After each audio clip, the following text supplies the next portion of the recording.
Honest to God, I don't even know I'm reviewing this, but it is what it is. Let's go.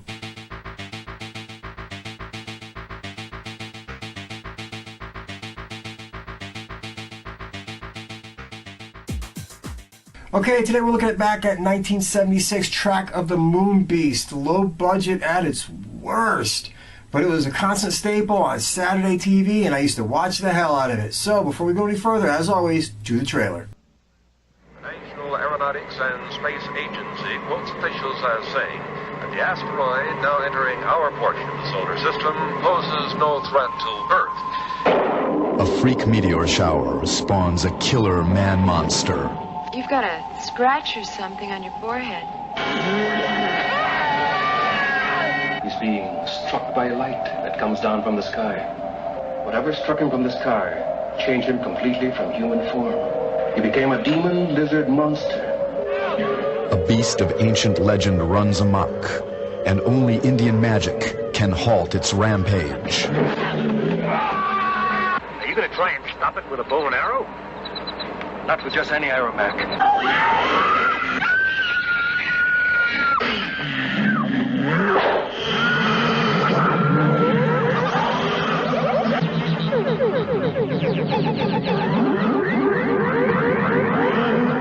The myths of the Native American warn the unwary.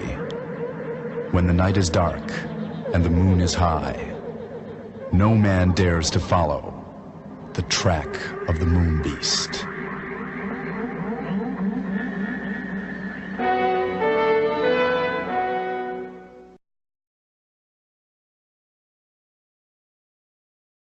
Okay, this motion picture was directed by Richard Ashe, if you will.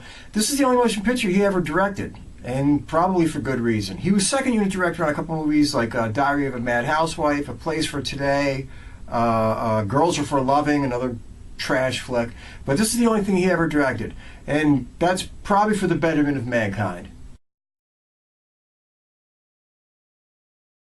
Okay, playing Paul Carlson was Chase Cordell. What the fuck kind of name is Chase Cordell? Anyway, he was in some really low-budget shit flicks before he did this, and then he really ended his career on TV. He was on stuff like, Sheriff Lobo and BJ and the Bear and Vegas, the Dan Tana show, which was really, really cool for its time.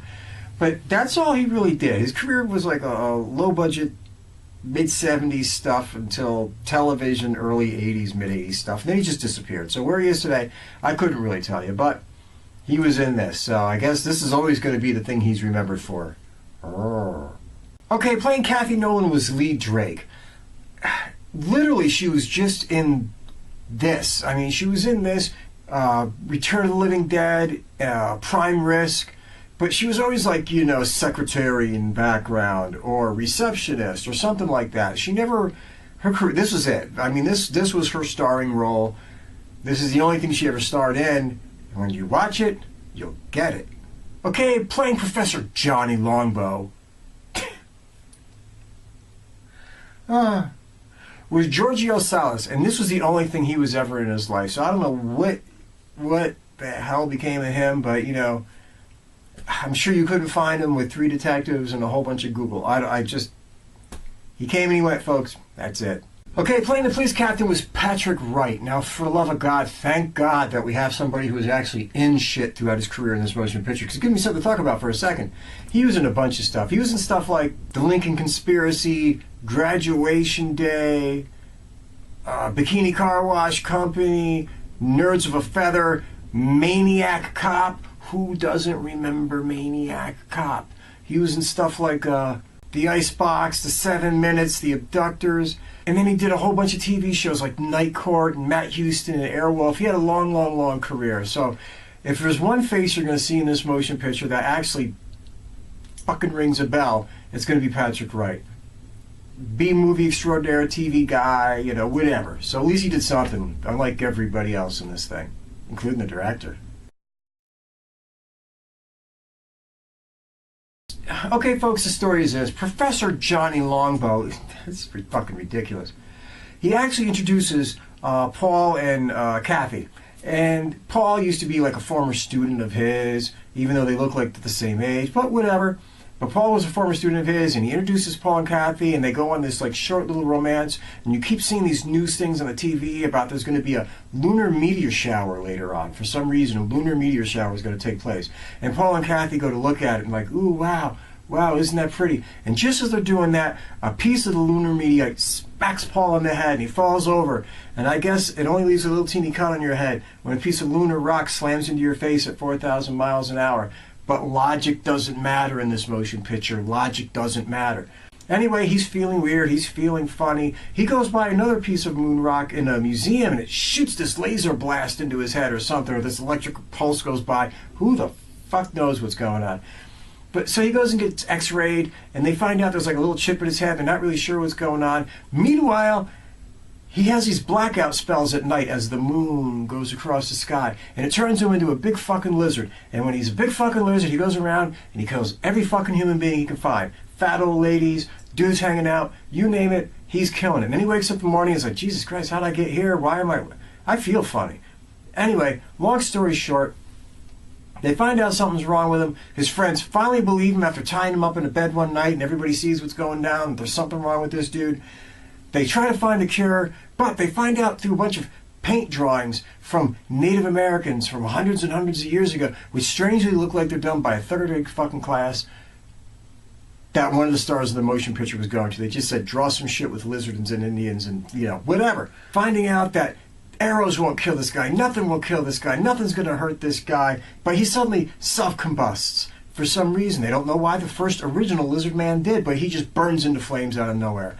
So they go back to the doctors again, and they find out that the shit in his head is dissolving into his body, and he's eventually going to die and burst into a ball of flames.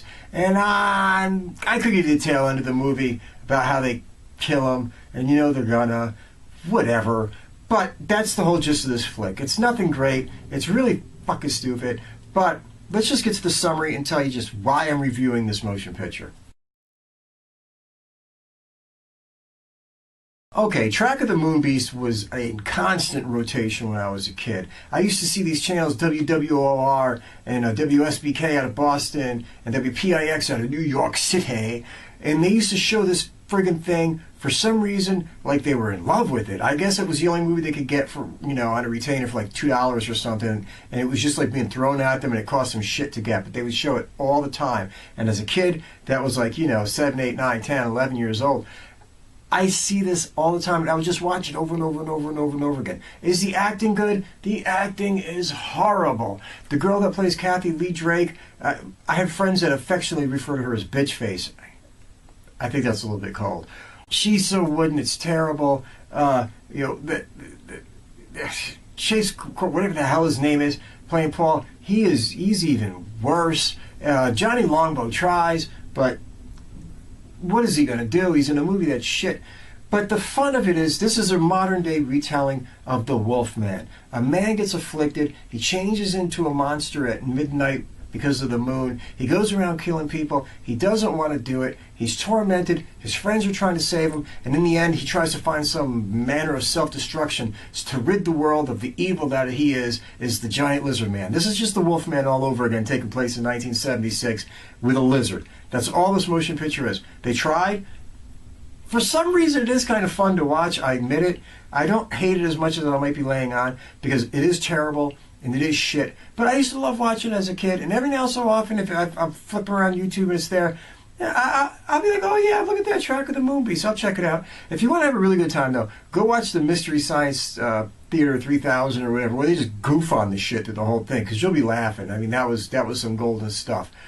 But anyway, Track of the MOONBEAST, basically reviewing it because it was such a staple on Saturday morning horror shit when I was a kid, and I liked it, and now I watch it in nostalgia, and it's kind of fun, and it's really bad, but it is what it is.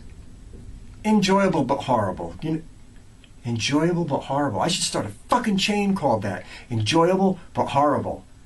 I should do that for the channel. Enjoyable but horrible. Anyway, go watch Track of the MOONBEAST. It's on YouTube all over the place because I think it's public domain.